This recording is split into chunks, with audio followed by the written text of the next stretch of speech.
En la historia gloriosa y terrible de las conquistas militares, hay un nombre que destaca por encima de todos los demás. Un guerrero, un rey, una leyenda. Alejandro Magno. Nunca ha habido otro como él en el mundo. Nacido de una madre despiadada. Creía que su madre se comunicaba con un ser superior. Educado por un filósofo brillante. Uno de los pensadores más influyentes del mundo, Aristóteles. Motivado por un padre dominante. Desenvainaban rápidamente las espadas y la sangre fluía con ligereza. Guerrero macedonio a los 14 años. General a los 18. Rey a los 20. Al mando de 40.000 soldados ansiosos de guerra. Dejó un gran legado y una historia controvertida que han perdurado hasta nuestros días. Alejandro Magno.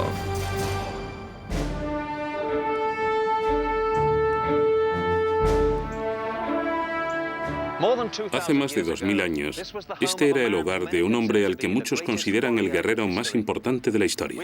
Estamos en el norte de Grecia, en los restos de la antigua ciudad de Pella, donde se levantaba el palacio del rey Filipo II de Macedonia, padre de Alejandro Magno. Alejandro fue educado aquí en el siglo IV a.C. para conquistar el mundo. Vamos a explorar el recorrido de esas conquistas que se produjeron a lo largo de 12 años y 40.000 kilómetros y cubrieron los territorios de lo que ahora son Grecia, Turquía, Líbano, Egipto, Irán, Irak, Afganistán y Pakistán. Examinaremos la personalidad compleja de un hombre que quizás se consideraba a sí mismo un dios, pero que murió a los 32 años como un simple mortal. Al igual que Alejandro, nosotros también tenemos una misión: responder preguntas que se han hecho los historiadores durante siglos. ¿Quién fue Alejandro? ¿Qué lo motivaba? ¿Y cómo pudo conquistar un imperio tan vasto a una edad tan temprana?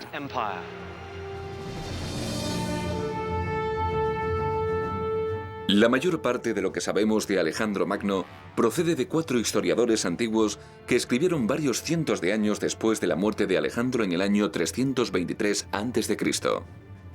Basaron sus manuscritos en los diarios de hombres que vivieron y lucharon junto a este guerrero legendario. Esos historiadores son Arriano, escritor y estadista griego, Diodoro de Sicilia, Curtio Rufo de Roma y el filósofo griego Plutarco, el único escritor que documentó la infancia de Alejandro y dedicó mucho tiempo a analizar su carácter. Cuando un retratista se propone crear un parecido, confía sobre todo en la cara y en la expresión de los ojos y presta menos atención a otras partes del cuerpo. Del mismo modo, intento yo estudiar las acciones que revelan el funcionamiento del alma. Y así empezamos la historia increíble de un hombre que vivió una corta vida de 32 años, pero consiguió la inmortalidad histórica.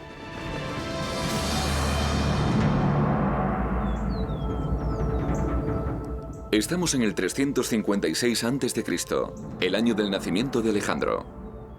En una zona del norte de Grecia conocida como Macedonia, gobierna el rey Filipo II sobre una población que otros griegos consideran inferior.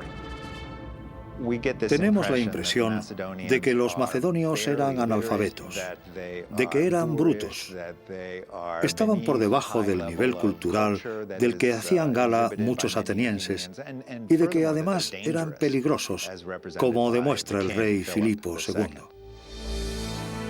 Pero los macedonios son muy ricos. Controlan zonas llenas de minas de oro y de plata. Filipo explota esas riquezas al máximo. Reúne y entrena a un ejército que está entre los mejores del mundo. El reino de Filipo supuso un gran trauma para ellos. No entendían que el desorganizado reino macedonio se hubiera organizado de pronto gracias a las minas. Poseía un poder económico enorme. Pero donde hay poder, también hay pasión. En el año 357 a.C., Filipo, de 26 años, se apasiona por una joven llamada Olimpias, de la región griega del Épiro. Pide su mano en matrimonio y Olimpias acepta convertirse en una de sus numerosas esposas. Tenía fama de casarse con una mujer distinta en cada campaña. Y la causa de ese comentario era que quería hacerse invulnerable diplomáticamente, contrayendo distintas alianzas. Filipo está enamorado de la belleza de Olimpias, pero no sabe que ella posee un lado salvaje, excéntrico, que está metida en cultos místicos y mitologías. Ella tiene un carácter fuerte y le interesa la política, la religión, pero sobre todo la dinastía. No se confundan. El interés principal de Olimpias a lo largo de su vida fue ver en el trono a su hijo Alejandro. Creo que se mostró muy despiadada en lo concerniente a la sucesión de su hijo Alejandro. El matrimonio de Filipo con Olimpias produce al rey preocupaciones y desafíos más grandes que los que tiene que afrontar en el campo de batalla. La noche antes de que se consumara el matrimonio, la novia soñó que un rayo golpeaba su vientre. Filipo se vio a sí mismo en un sueño, sellando el vientre de su esposa, y en el sello había la figura de un león. En otro momento, Filipo vio una serpiente tendida al lado de Olimpias, mientras ésta dormía. Y eso debilitó y enfrió su pasión por ella. A partir de ese momento, se acostaba raramente con ella. O bien tenía miedo de que le lanzara algún conjuro diabólico, o creía que ella se comunicaba con un ser superior. La relación entre Filipo y Olimpias está destinada a ser tormentosa. Filipo vio personalmente en secreto a la serpiente que yacía en el lecho con Olimpias. La experiencia le preocupó mucho. A Zeus, el rey de todos los dioses griegos, se le representaba a menudo en forma de serpiente. Filipo siente un deseo ardiente por saber si el niño que nacerá de Olimpias ha sido engendrado por él, o quizá, aunque inimaginable, por Zeus. Solo hay un lugar donde pueda encontrar la respuesta: en el oráculo de Apolo en Delfos.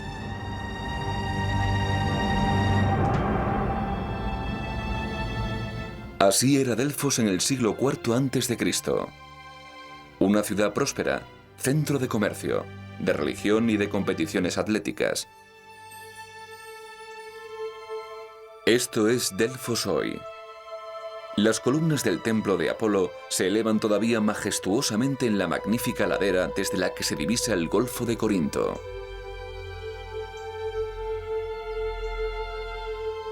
Cuando nosotros oímos las palabras oráculo de Delfos, lo que entendemos es el lugar. La persona era el profeta. Lo que decía era la profecía. Ese es el lugar sagrado que estaba dedicado a Apolo. Y Apolo era el dios del sol, el dios de la música y la poesía. Por otra parte, en Delfos, Apolo podía predecir el futuro a la gente, y eso le daba un carisma especial. Por eso se llamaba oráculo, y eso es el oráculo de Delfos. Dentro del oráculo se pueden ver los tesoros, las estatuas, las dedicatorias, el templo. Ese es el edificio más importante. Debajo estaba el sótano, la habitación sagrada, y la sacerdotisa decía el futuro a la gente desde allí.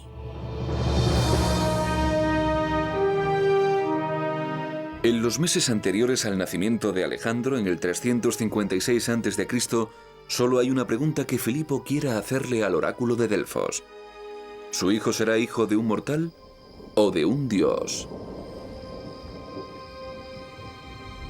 Filipo envía un emisario aquí a Delfos a consultar con el oráculo de Apolo sobre el significado de lo que ha presenciado. El oráculo, aunque no reconoce directamente que Alejandro sea hijo de un dios, le dice a Filipo que haga sacrificios a Zeus y lo reverencia por encima de las demás deidades. El oráculo añade que Filipo perderá la vista del ojo con el que se asomó al dormitorio y vio a Olimpia con la serpiente. Una profecía que se cumplirá 2 años más tarde, cuando Filipo es herido de gravedad en una batalla.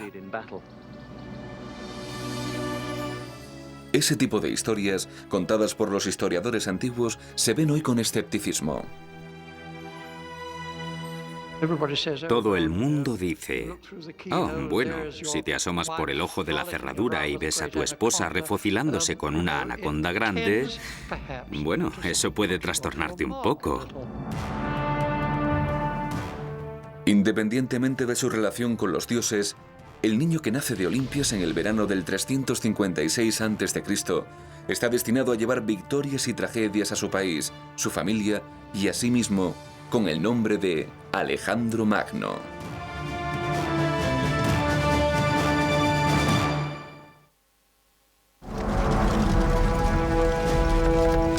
En la época del nacimiento de Alejandro Magno, en el 356 a.C., las tropas de Filipo II están ocupadas ampliando el reino. En la región de Macedonia, al norte de Grecia, hay 2 ciudades prominentes. Aigai, llamada ahora Vergina, es la primera capital macedonia y sigue siendo un centro activo de devoción por la tradición, arte y política.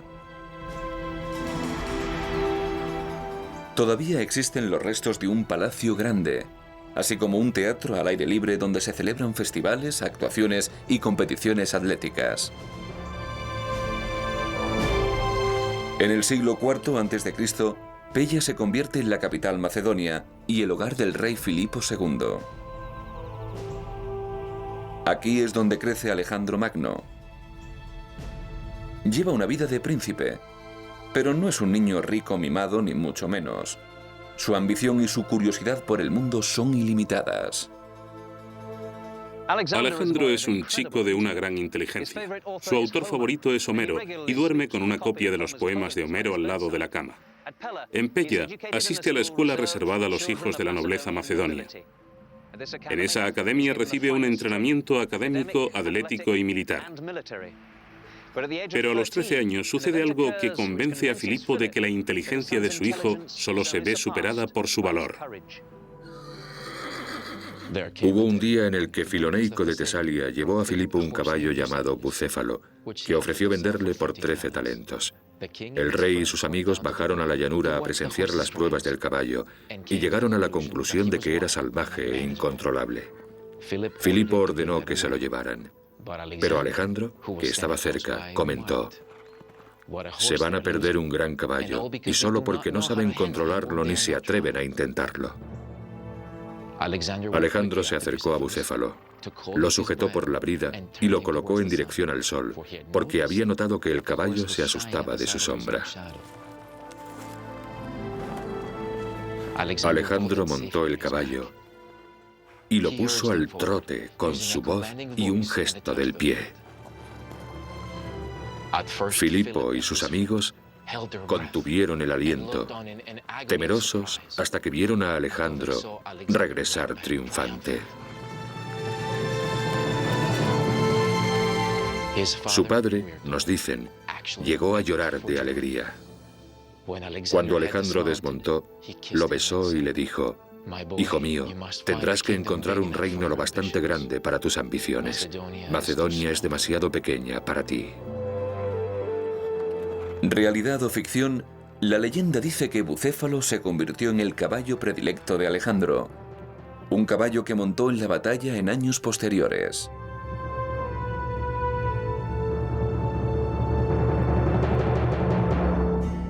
El rey Filipo está tan impresionado con su hijo que decide que los profesores de la corte de Macedonia no pueden ofrecerle el desafío intelectual que merece, y le busca un tutor nuevo. Un hombre que ha pasado a la historia como uno de los pensadores más influyentes del mundo, Aristóteles. Filipo también proporciona a su hijo un entorno mágico en el que aprender. Este es el recinto de las ninfas en Mieza, parte de los jardines legendarios de Midas. Estos arroyos, grutas y senderos en sombra se consideraban sagrados para las ninfas, diosas mitológicas que eran espíritus de la naturaleza. Según Plutarco, Alejandro solía decir que su padre Filipo le había dado el don de la vida, pero Aristóteles le había enseñado a vivir bien. El adolescente Alejandro recorría todos los días este sendero hasta la cueva donde enseñaba Aristóteles.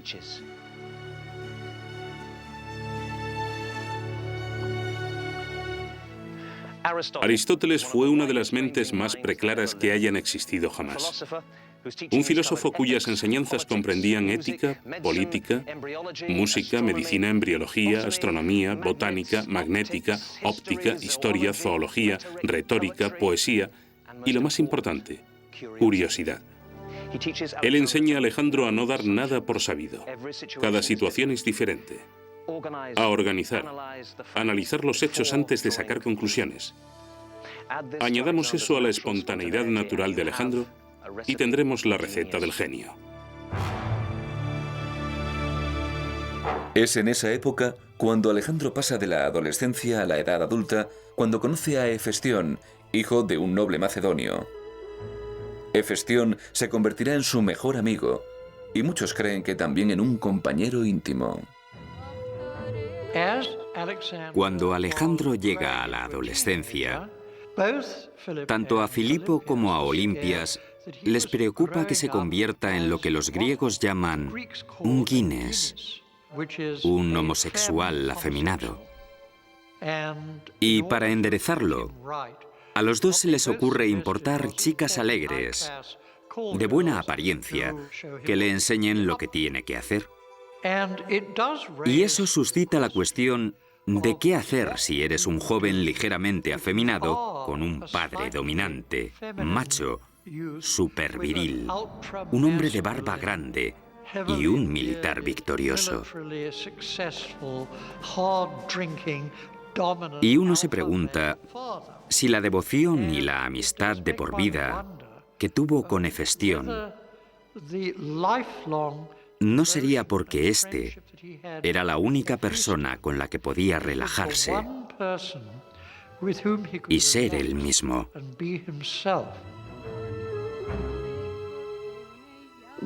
Lo que de verdad motivaba a Alejandro, y creo que todos los que quieran estudiarlo tienen que darse cuenta, es que le gustaban los problemas relacionados con reunir un gran ejército y utilizarlo para conseguir objetivos estratégicos.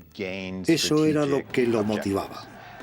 De un modo brutal, podríamos decir que lo que de verdad le excitaba era matar a otros ejércitos, y que eso le producía mucho más placer que el sexo. Muchos creen que la filosofía de Aristóteles, el instinto de guerrero de Filipo y la pasión de Olimpias por la mitología se combinaron para crear un ser humano extraordinario, Alejandro. Pronto tendría su primera ocasión de probarse a sí mismo en el campo de batalla, pero también se ganaría un enemigo, su propio padre.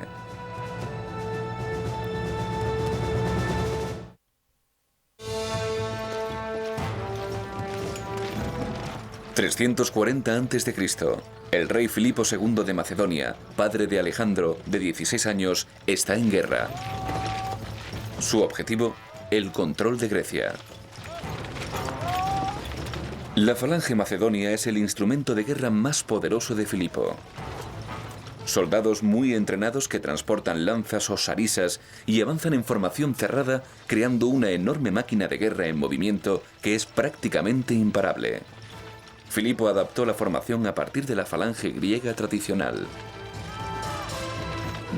La diferencia principal con la falange de Filipo es que la armadura corporal individual del soldado de infantería es menor, pero eso lo compensa el hecho de que el soldado transporta una lanza. La lanza mide entre 4,5 metros y 5 metros y lleva un contrapeso en el extremo más cercano al soldado que permite que el fulcro se mueva hacia atrás y se levante el extremo de la lanza. Por supuesto, si los soldados llevan lanzas de entre 4,5 metros y 5 metros de longitud, hay que entrenarlos muy bien para que puedan moverse con ellas. Si te enfrentas a una falange macedonia, luchas contra un frente formado por miles de esas lanzas. Tienes ante ti un erizo gigante de acero letal que avanza contra ti. Y tú no puedes atacar con tu espada, mucho más corta.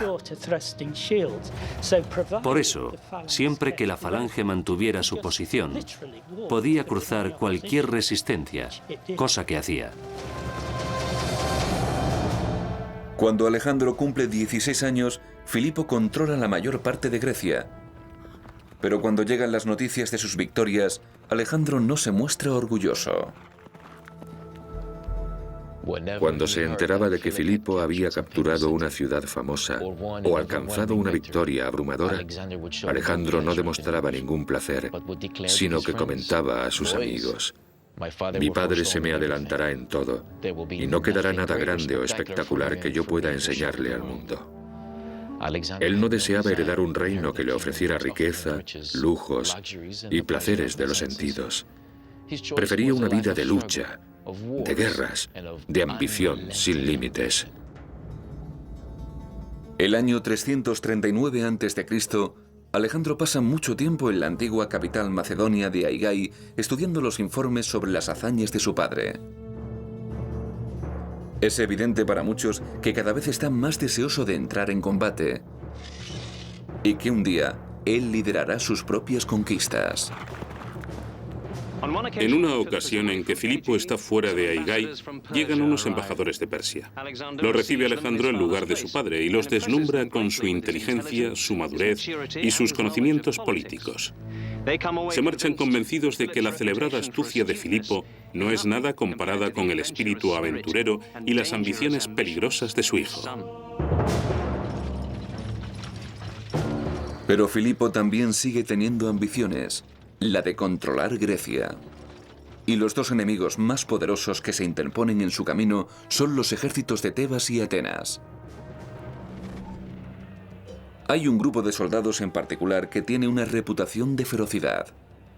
La banda sagrada de Tebas está formada por 150 parejas de amantes masculinos que comen juntos, duermen juntos y combaten juntos, sin retroceder nunca, luchando siempre hasta la muerte. Para que el desafío sea aún mayor, los tebanos y los atenienses cuentan con armas, soldados y dinero de Persia, considerada la nación más poderosa del mundo. El rey persa sabe que si Filipo completa su conquista de Grecia, pondrá a Persia en su punto de mira. El motivo de Filipo es la venganza por los años que lleva Persia interfiriendo en los asuntos políticos de Grecia y Macedonia. A los gobernantes persas les gustaría ver la ambición de Filipo destruida por las tropas de Tebas y Atenas. El enfrentamiento se producirá en un lugar llamado Queronea, en la Grecia central. Hoy es un mar vasto de campos de algodón. La derrota de Filipo significaría el final de sus conquistas. La victoria lo impulsaría a mover su ejército hacia Asia. El día en el que tiene lugar la batalla de Queronea llega en agosto del año 338 a.C. Alejandro tiene 18 años. Filipo decide que ya es hora de que su hijo se convierta en comandante macedonio. Le da el mando de la caballería, una fuerza de 2000 jinetes que siempre juegan un papel estratégico clave en las batallas de Filipo, atacando al enemigo desde el flanco. El historiador Diodoro empieza su relato de la vida de Alejandro en la batalla de Queronea.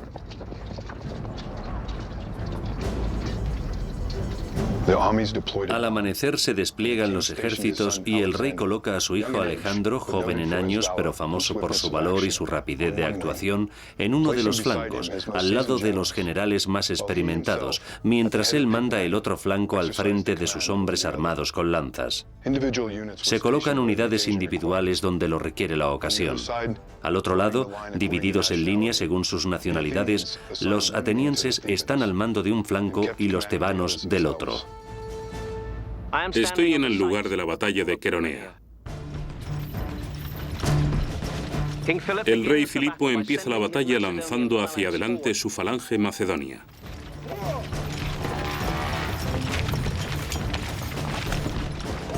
Atacan el flanco izquierdo ateniense. De pronto, reciben la señal de retirada. Y cuando una falange de infantería retrocede, mantener la formación es un logro casi imposible, que solo se consigue porque estamos hablando de la mejor tropa de infantería del mundo. Los atenienses y sus aliados avanzan por el campo de batalla hacia los macedonios en aparente retirada.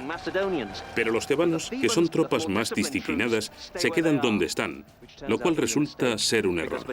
Porque entre los tebanos y sus aliados se abre un hueco y Alejandro lo ve. Está esperando con la caballería y cuando ve el hueco se lanza a la carga, lo atraviesa, rodea a los tebanos y puede atacar a los aliados por el lateral. Al mismo tiempo, la falange macedonia deja de retroceder y empieza a avanzar. Se lanzan sobre los atenienses como una apisonadora.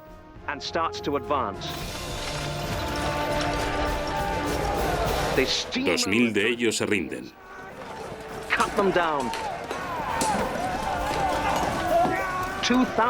Los tebanos no tienen tanta suerte. Alejandro y sus hombres los tienen rodeados por completo y muere prácticamente hasta el último hombre.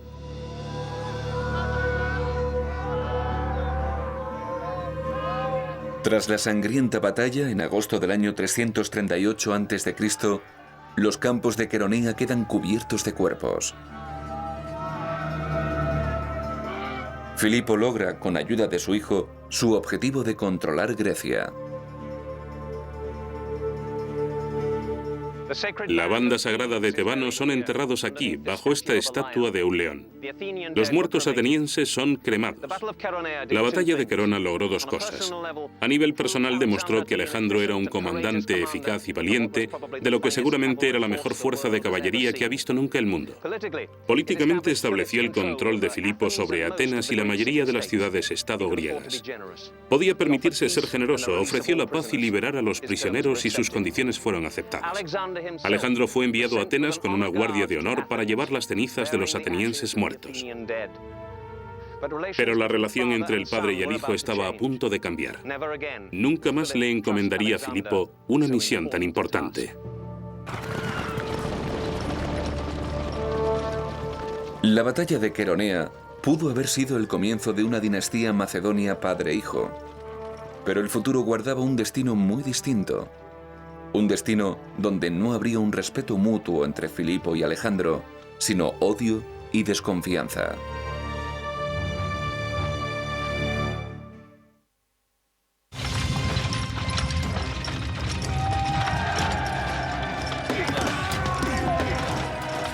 En el otoño del 338 a.C., el rey Filipo de Macedonia controla casi toda Grecia.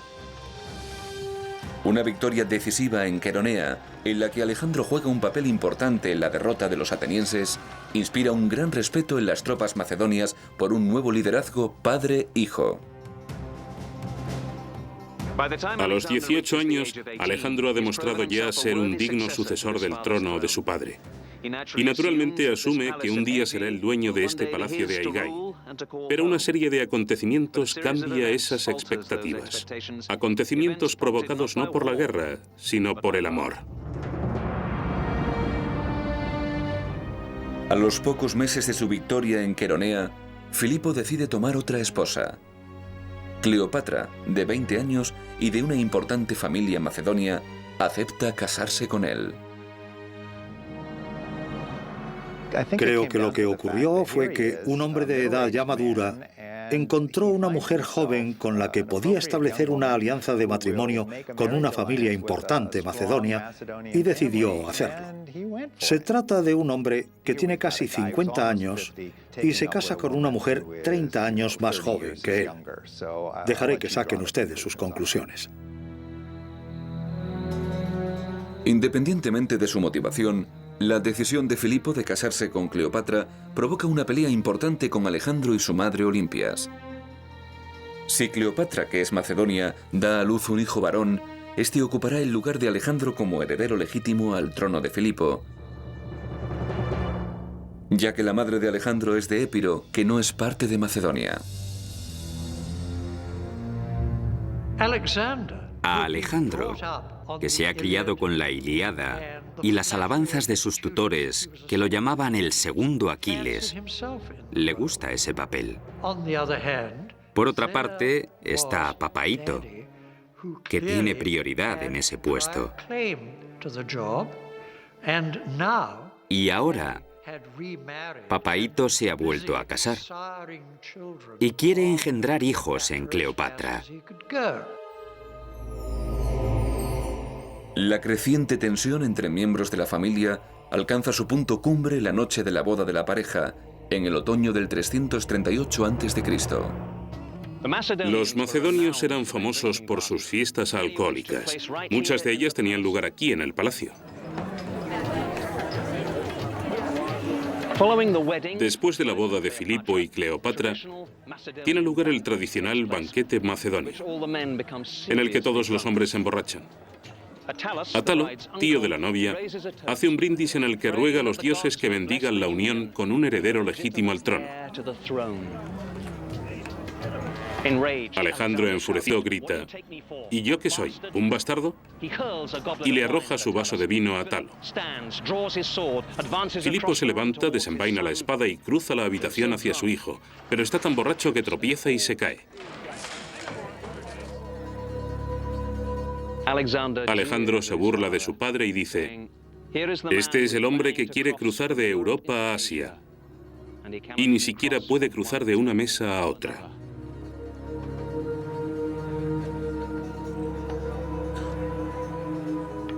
Ese incidente destruye la relación padre-hijo que se había formado a lo largo de 18 años. Destruye el potencial para una colaboración militar que es a menudo la base en la que se fundan dinastías familiares. Después del escándalo del banquete de bodas, Alejandro y su madre Olimpias parten al exilio. Pero Filipo no tarda en darse cuenta de que el Estado necesita un heredero al trono reconocido y él necesita un buen comandante. Convence a Alejandro para que vuelva a casa, pero Olimpias no regresa. A pesar de la reconciliación, no hay garantías de que Alejandro vaya a ser rey algún día. Al año de la boda, Cleopatra da a luz un hijo. Si Filipo vive lo suficiente, el trono no será para Alejandro, sino para su hermano, que es macedonio de pura raza.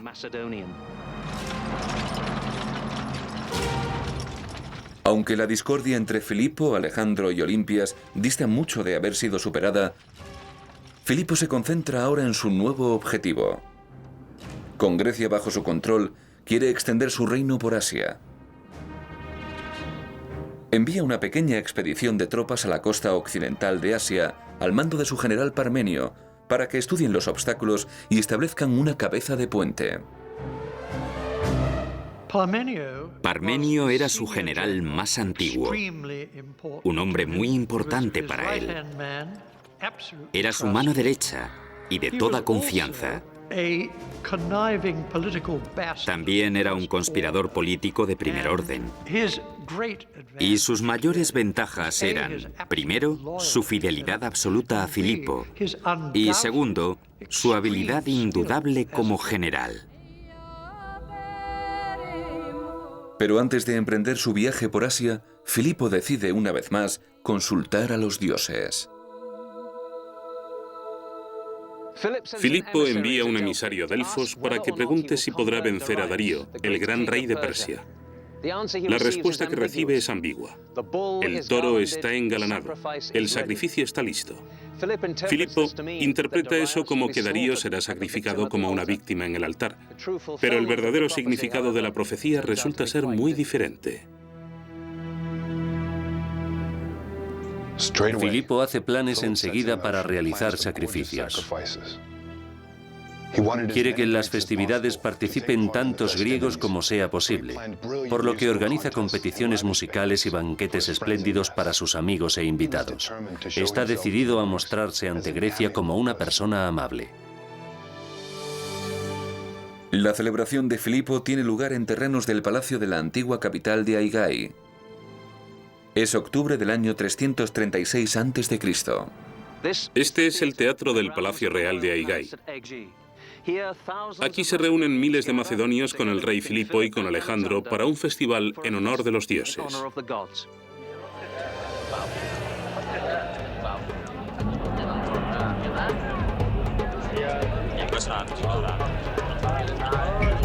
Es un acontecimiento feliz para todos, excepto para un hombre, Pausanias, un miembro de la Guardia Real. Según el historiador antiguo Diodoro, Filipo aprecia a Pausanias a causa de su belleza. Pero cuando el rey se encapricha de otro joven, Pausanias reacciona mal. Acusa al joven de ser un hermafrodita promiscuo. Pausanias es castigado por eso. Lo llenan de vino hasta emborracharlo, y cuando está inconsciente, lo entregan a los muleros del rey para que abusen de él en una borrachera. Más tarde se queja ante Filipo de esos abusos, pero el rey no actúa contra los responsables. Pausanias, enfurecido, se acerca a Filipo, lo apuñala y huye. Pero cae muerto antes de que pueda escapar. Alejandro corre hacia su padre, pero es demasiado tarde. Filipo muere el 336 a.C.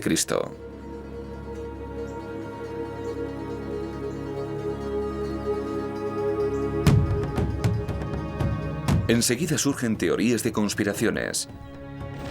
¿Es posible que Olimpias, la esposa de Filipo, esté mezclada en el asunto para conseguir que su hijo Alejandro herede el trono? ¿Puede ser que el propio Alejandro haya jugado un papel en la planificación del asesinato? Mientras se investigan esos temas, hay que decidir una cuestión más urgente. ¿Aceptará Grecia a Alejandro como rey?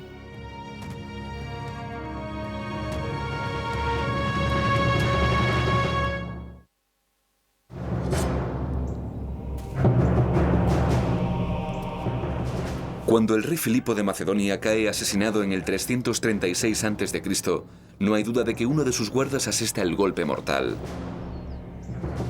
Pero al igual que en asesinatos más modernos atribuidos a asesinos en solitario, surgen preguntas sobre si es posible que haya otros mezclados en el complot.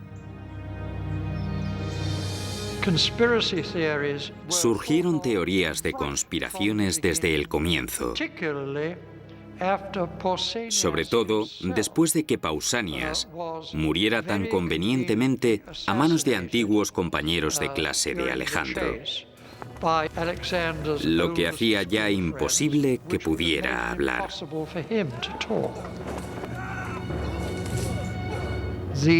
Las primeras sospechas recayeron sobre Olimpias y a través de ella sobre Alejandro. Y la verdad, no la sabremos nunca.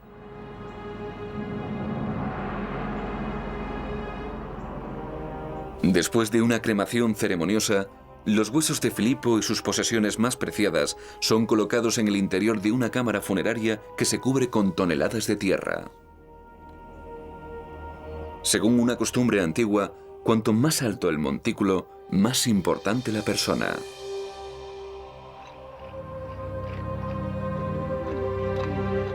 Siglos después, los arqueólogos tendrían en cuenta ese dato a la hora de decidir dónde cavar en una zona de Vergina, en Grecia, no lejos del antiguo palacio real de Aigai.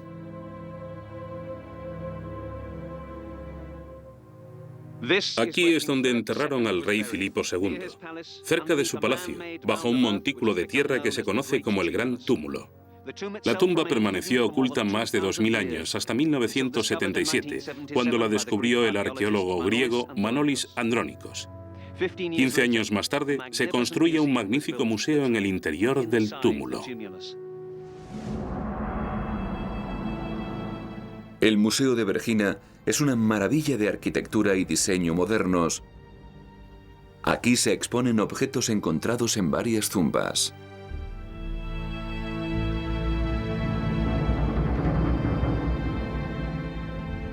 Esta es la cámara funeraria de Filipo II.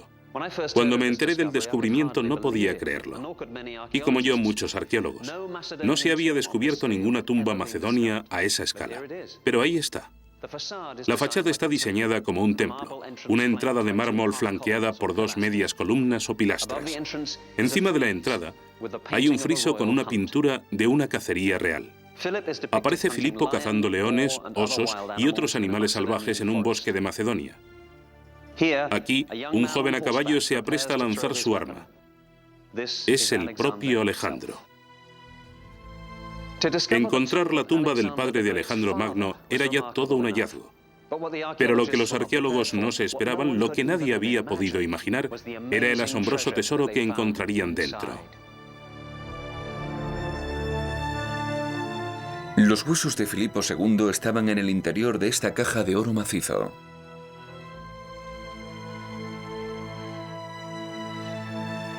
Dentro de la cámara funeraria estaba también su corona de hojas de oro y su armadura de guerra, con petos, cascos y escudos. Inmediatamente después del entierro de su padre, Alejandro se enfrenta al desafío más importante de su joven vida: probar a los ciudadanos de Macedonia que merece ser rey.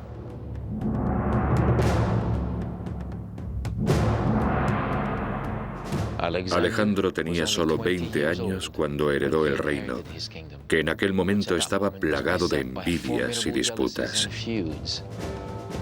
Los consejeros macedonios de Alejandro temían que se avecinara una crisis y aconsejaron al joven rey que dejara en paz a los estados griegos y no usara la fuerza contra ellos. Alejandro, sin embargo, optó por lo contrario y decidió que el único modo de asegurar su reino era actuar con audacia y espíritu arrogante. Estaba seguro de que, si cedía aunque solo fuera una fracción de su autoridad, todos sus enemigos lo atacarían a la vez. En menos de 6 meses, Alejandro recupera el control de Grecia al mando de su ejército macedonio y se gana el respeto de sus tropas por su decisión y su valentía.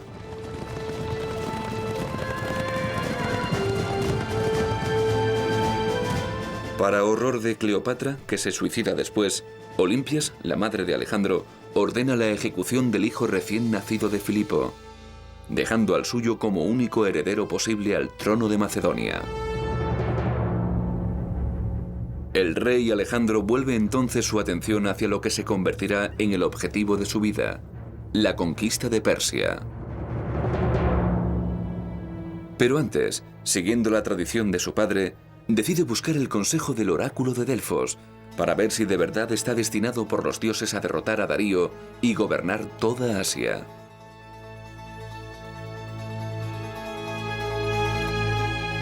Pero a diferencia de Filipo, que siempre enviaba un emisario, Alejandro va personalmente en noviembre del año 335 a.C.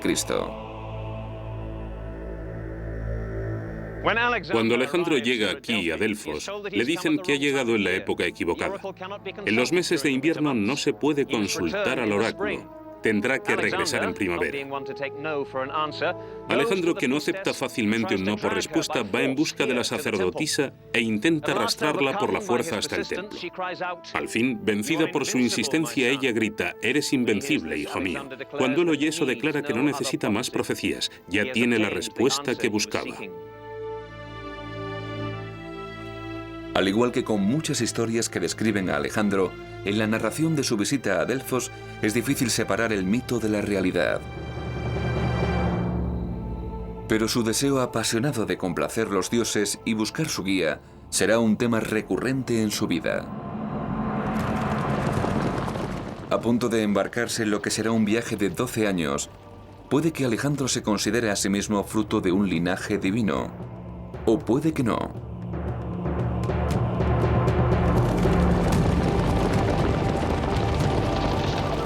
Cuando parte para Asia, su madre le dice que a su regreso le revelará un secreto increíble sobre su vida. Muchos creen que Olimpia se refiere a la cuestión a la que solo ella puede responder. ¿Es Alejandro hijo de un dios? ¿O es un mero mortal?